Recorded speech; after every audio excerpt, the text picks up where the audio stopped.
Bonjour Béa. Bonjour. Bonjour tout le Bonjour monde. Kaina. Tu es Béatrice. Oui, Tu es coach conférencière absolument. et donc tu t'intéresses vraiment au développement personnel. Oui, Aujourd'hui, je voulais qu'on discute un petit peu sur un sujet qui me tient à cœur et que tu maîtrises particulièrement, qui est vraiment l'intelligence émotionnelle. exact. Avant de développer le sujet, j'aimerais que tu m'en dises un peu plus sur toi, sur ton parcours. Ok. Alors moi, mon parcours, c'est un parcours fait de voyages. C'est-à-dire que quand j'étais jeune, j'ai fait des études de tourisme et donc mon boulot, c'était d'organiser des voyages dans le monde pour des personnes, des voyages sur mesure. Je travaillais pour les entreprises ou les particuliers. Donc voilà, c'était plutôt des voyages en extérieur pour découvrir le monde et les autres. Et suite à cela, je suis devenue enseignante. Et alors là, j'ai commencé à faire des voyages intérieurs. Donc j'étais dans les quatre coins de ma classe, enfin 4 murs de ma classe. Et j'ai commencé à découvrir les différents territoires qu'il y avait à l'intérieur des personnes, de chacun d'entre nous, surtout les enfants, mais du coup également par ricochet les parents et mes autres collègues. Et du coup ça m'a beaucoup plu.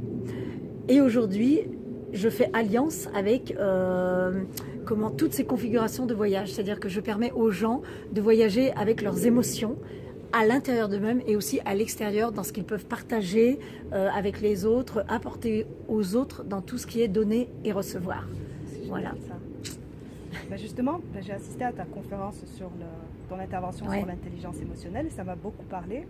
Ce que j'aimerais que tu partages un peu avec tout le monde, c'est l'intérêt, c'est pourquoi il est important de faire attention à ses émotions et à son ressenti et comment le gérer de manière à être mieux dans sa peau. Ok, alors bonjour tout le monde. Alors pourquoi il est important de faire attention à ses ressentis? Parce qu'on pense on a en nous où on ressent des émotions négatives, toutes pourries, comme disent les enfants, et des émotions positives qui sont pète sa mère, comme disent les adultes.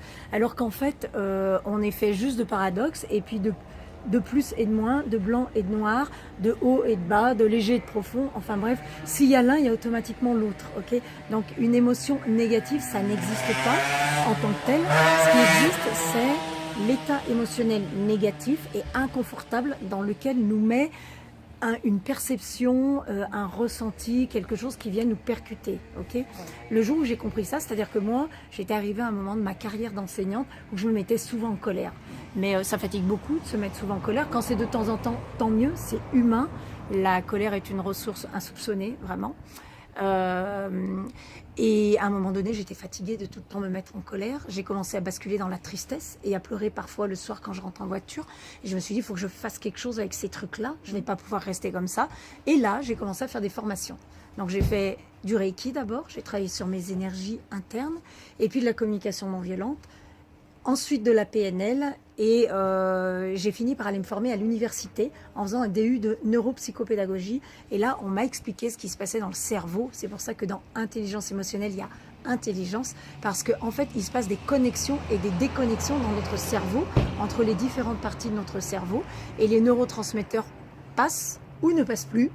Et du coup, c'est ce qui fait que les émotions, on les ressent très fortement et on n'arrive plus à les gérer, à les maîtriser, à les contrôler, ou que justement, on arrive à les accueillir, à les accepter et en faire quelque chose de satisfaisant et de bon pour nous. Alors quand j'ai découvert ce monde-là, ça m'a passionnée, ça me passionne toujours, parce que en fait, j'ai pris conscience à ce moment-là, en écoutant tout ce que j'apprenais et en m'appropriant ça et en le vivant dans les entreprises, dans mon boulot, quand je le faisais vivre aux salariés, que les enfants, ils vivaient ça naturellement. Ça leur posait aucun problème.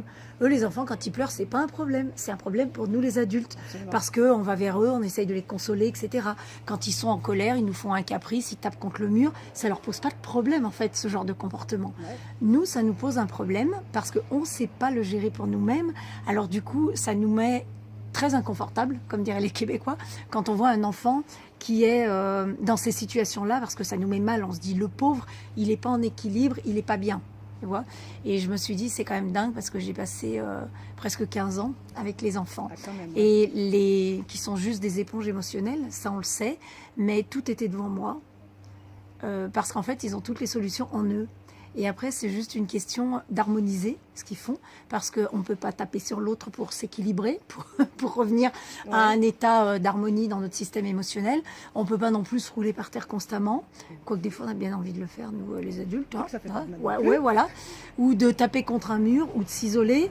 Voilà, comment on peut apprendre, nous les adultes, à gérer ça différemment pour le partager aux enfants, pour qu'ils puissent eux-mêmes aussi modéliser ça et s'approprier ces compétences qu'on appelle les compétences émotionnelles. Et moi qui travaille aujourd'hui dans les entreprises, en plus d'intervenir dans des écoles et dans des lycées, je me rends compte que ces compétences autour de notre système émotionnel, elles sont importantes pour tout le monde, parce que c'est ce qui permet de nous mener vers un épanouissement personnel et donc collectif puissant, vraiment. Oui, bah, tout à fait. Voilà. Et si tu devais donner un conseil à toute personne comme ça, juste un petit quelque chose pour travailler sur ses émotions. Alors un petit quelque chose, alors, je vais faire le tri dans tout ce que j'expérimente avec les gens dans mes ateliers. On va juste arranger le cadre parce que là je crois que... Ouais, non, voilà. Alors si j'avais une petite astuce à vous donner, c'est commencer tout tranquillement. On ne peut pas tout révolutionner. Hein. C'est-à-dire qu'apprendre à gérer son système émotionnel, c'est comme apprendre à lire, à écrire, à compter. C'est comme apprendre à communiquer d'ailleurs. Il y a des méthodes, il y a des processus et on ne prend pas l'ascenseur. C'est-à-dire qu'on monte l'escalier marche à marche. Et donc, c'est la méthode des 4 P, le plus petit pas possible. Et chaque jour, chaque semaine, chaque mois, on fait un petit truc de plus qui nous permet de nous sentir mieux émotionnellement. Alors la première chose à considérer, c'est de savoir identifier son émotion et de se dire qu'est-ce qui se passe là en moi. Et j'utilise avec les grands ou avec les petits, ça marche bien, les smileys. Alors c'est vrai que ça fait peut-être un peu comme ça enfantin, mais on en a tous sur notre smartphone. Je suis désolée d'utiliser cette terminologie. On en a tous dans notre tête parce qu'on peut en créer à l'infini des smileys. Donc on peut jouer avec ça pendant des années et des années. Et c'est une manière intéressante de se dire, tiens, aujourd'hui, comment je me sens? Et de se dire, dans toute la palette des smileys, lequel je choisis? Est-ce qu'il fait un peu la tête? Est-ce qu'il cligne de l'œil? Il est comme ça. Et même voir de jouer le smiley, parce que quand on le joue dans votre salle de bain, personne ne vous voit dans le miroir. Mais quand vous jouez votre smiley en disant, aujourd'hui, je me sens pas bien, et puis je suis en colère encore d'hier, on fait ça, et déjà, rien que de se voir, ça nous fait un peu sourire.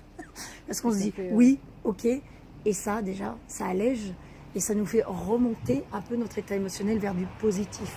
Alors, c'est juste un premier pas, mais si on fait ça chaque jour, on va s'entraîner et notre cerveau, il va comprendre un nouvel apprentissage que petit à petit, il va automatiser. Et ensuite, donc, on va devenir inconsciemment compétent parce qu'on va plus penser à ça et on va le faire naturellement. Et après, on pourra monter une autre marche. Voilà. On intègre progressivement la démarche à suivre. Oui, tout à fait. Ça, c'est très important ce que tu dis parce que le progressif, dans notre vie d'aujourd'hui, on veut de l'immédiat, on veut du rapide et on se dit, bah voilà, j'ai suivi une formation, j'ai essayé son truc là, ABA avec ses smileys et au bout d'une semaine, ça n'a rien changé. Ok ? Mais rappelez-vous du jour où vous avez appris à lire et où vous avez compris l'importance des sons et des lettres et de quelle manière une lettre et une autre lettre ensemble combinées ça faisait une syllabe et plusieurs syllabes ensemble ça faisait un mot et ce mot là on est capable de le comprendre parce qu'il rentre dans notre référentiel. C'est exactement la même mécanique qu'on emploie pour tout nouvel apprentissage. Voilà. Donc ce mot que tu dis progressivement, il est hyper important et vous pouvez vous souvenir de ça. Tout est progressif et on a aussi chacun notre rythme parce qu'on commence chacun à un niveau différent sur ce chemin-là. C'est ça. Donc, tout est bon et il n'y a pas de meilleur, de bien ou de mal. À chacun sa façon de faire et de progresser. Voilà, exactement. Et vous comprenez que vous avez progressé à partir du moment où, avec ce travail sur les smileys, waouh, ça vous apporte comme un peu d'oxygène, comme un sens de liberté, même si on est toujours dans la colère ou dans la tristesse, mais quand même, comme si on avait pris tu vois, quelque chose qui nous fait sentir mieux. Et puis 1 jour, 2 jours, 3 jours, 30 jours, 3 mois. Et il y a des choses qui nous viennent naturellement. Ce qui est bien aussi, c'est quand on arrive à cet état-là, ben, on regarde derrière et on se dit, j'ai surtout pas envie de revenir en arrière. Là, je me sens vraiment beaucoup mieux. Ouais, absolument. C'est ça la magie de la chose. Oui. Et du coup, moi, j'emploie beaucoup ça, mais on peut faire ça dans des bocals, de la même manière qu'on fait des marques de considération ou autres, ou sur un carnet ou sur un petit cahier. Mais dessinez vos smileys sur une petite feuille pour pouvoir voir et ben, au fur et à mesure des jours, dans quel état vous vous sentez.